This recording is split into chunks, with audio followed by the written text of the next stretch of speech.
The greatest problem in any system is the human predisposition to fall for even the most ridiculous schemes, which is why we're here with another laid-back video. Hey, that matches some styles, just use it and be amazed at how well it works. It's like a pity for me that the ordinary towel I use doesn't function as well as this one does for me. Take a look back at some of the most outrageous scams in the history, as well as the most current ones that are actively going on right now. Hey, let's talk weird ways people fall for scams in 2022.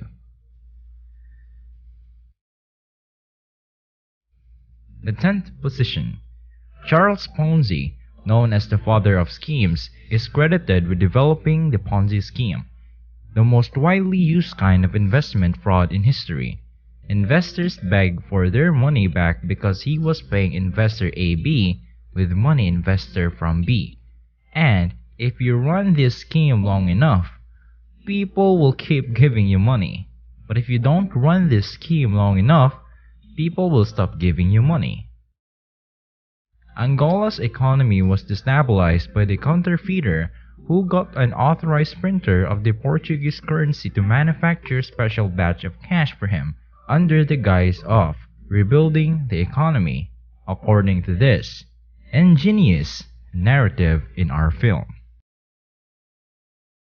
Converting the currency of Portugal's colony, Angola, into counterfeit money was easy since both countries' currencies were comparable.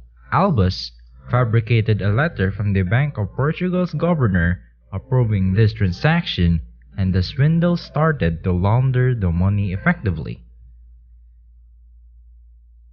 To further legitimize this scheme, Alvarez purchased shares in the Banco de Portugal, which accounted for about 5% of Portugal's GDP.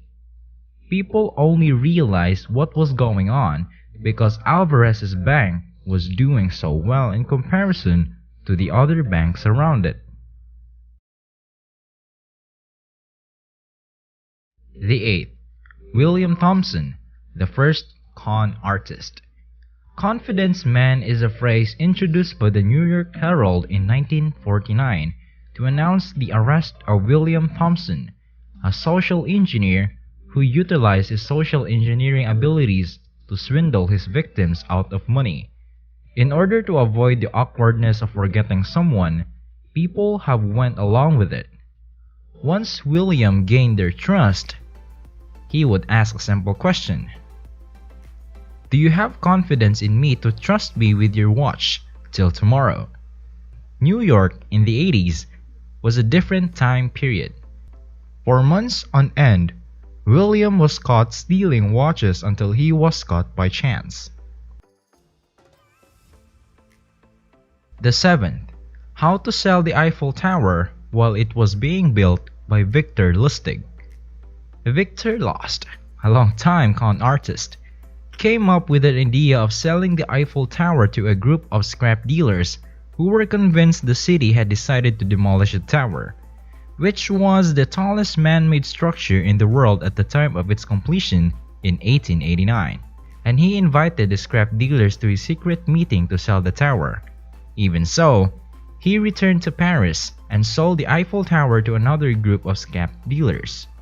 Only this time, the police were alerted and he had fled to the United States. If you think selling a national landmark is outlandish, George Parker sold the Brooklyn Bridge to unwary immigrants multiple times. The Wall Street Wolf number 6. The pump and dump strategy is a way of making money by tricking unsuspecting investors into purchasing a stock at a greater price than it is really worth. This is how it works. Someone hypes up a stock to inflate its value and then dumps all of their shares. Approximately 1,500 investors out of total of $200 million have been victimized by billboard scams. He was sentenced to 2 years in prison and a $2,500 fine, but he is now a motivational speaker. The fifth largest cryptocurrency hoax to date tag was taken off in the other direction. Don't bother using it in 2014. All at one of the first things Toba did was to start selling educational material for trading in MLM format, which meant that customers would receive tokens that could be used to mine coins if they purchased the courses. However, Toba's exchanges mysteriously shut down, and there was no way for customers to withdraw the tokens they had purchased. EcoNet, even after writing this video, Toba was still missing along with the money she had with her. Squaring up against number 4, pulling a rug out of the closet. As a side note, let's talk about a rug pull ski. We don't understand how anyone could fall for this one, but it did happen, and a total of $3.3 million was stolen. So, how did this one go down? The rise in cryptocurrencies, like the sheep in New Court, made some millionaires overnight, and it's hard not to think that maybe you'll catch the next hype train that moves incredibly fast, like the Square Court.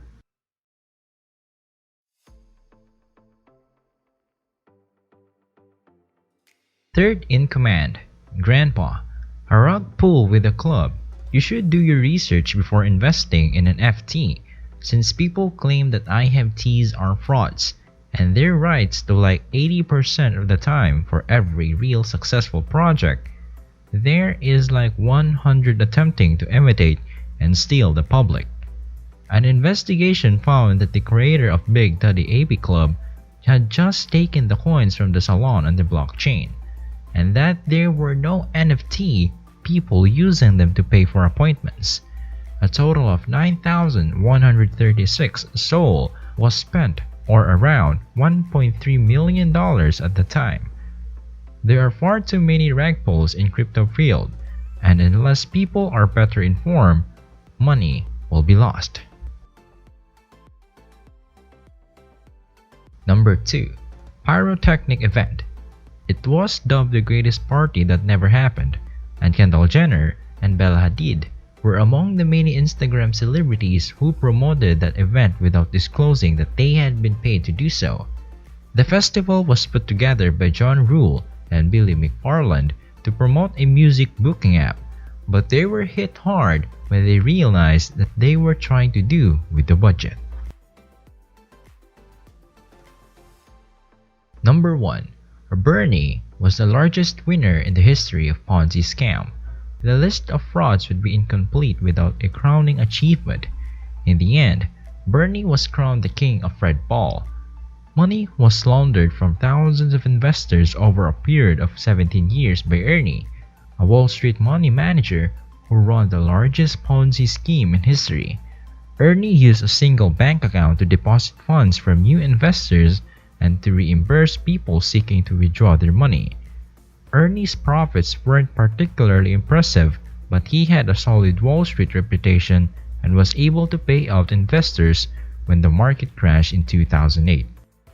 It's a source of social engineering that we briefly described when we discussed William Thompson, and that's what presently occurring in the YouTube comments, where fraudsters and bots are attempting to con you out of your hard-earned money. We hope that no one has fallen prey to this scam. This video has been handpicked for your viewing pleasure. If you like it, please consider subscribing to the challenge and or joining our wonderful community. If you're still hungry for more, visit our website to see what else we have to offer.